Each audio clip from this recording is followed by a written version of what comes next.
समज असतात। म्हणजे आता मी तुम्हाला एक व्हिडिओ जो शेअर केलेला आहे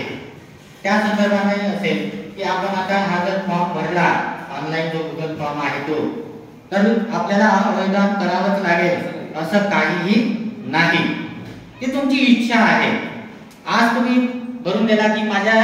नंतर म्हणजे मी गेल्यानंतर माझे अवयव दान करावे हे तुम्ही भरून दिले वैयक्तिक, तुमच्या घरच्यांनाही सांगितलं, परंतु त्या वेळेला म्हणजे जेव्हा जेव्हा मृत्यू होईल, तुमचे जे काही मुलं असतील म्हणजे तुमच्यामध्ये आणखी कोणाकडे म्हणजे तुम्ही एक उदाहरण दाखल सांगताय,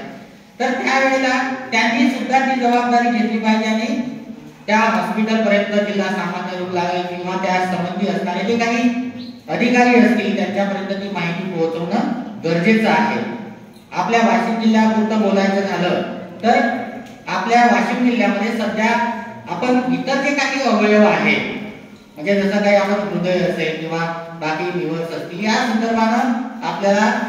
सध्या तरी काही करता येत नाही, कारण आपला तिकडा म्हणजे आपल्या या ठिकाणी कुठलं या ठिकाणी एअरपोर्ट नाही किंवा तशा पद्धतीनं सोयी सुविधा आपल्या जिल्ह्याच्या ठिकाणी नाही आहे। परंतु आपण या ठिकाणी नेत्रदान अवश्य करू शकतो आणि हे मागच्या 15-20 वर्षापासून आपण पाहतो आहोत, म्हणजे इथे जेव्हापासून आहोत त्यावेळेपासून की या नेत्रदानासंदर्भानं आपल्या वाशिममध्ये बऱ्यापैकी जनजागृती केल्या गेलेली आहे। आणि आता सरांनी सांगितलं की या ठिकाणी गाव आहे नाळेगाव की त्या ठिकाणी अशा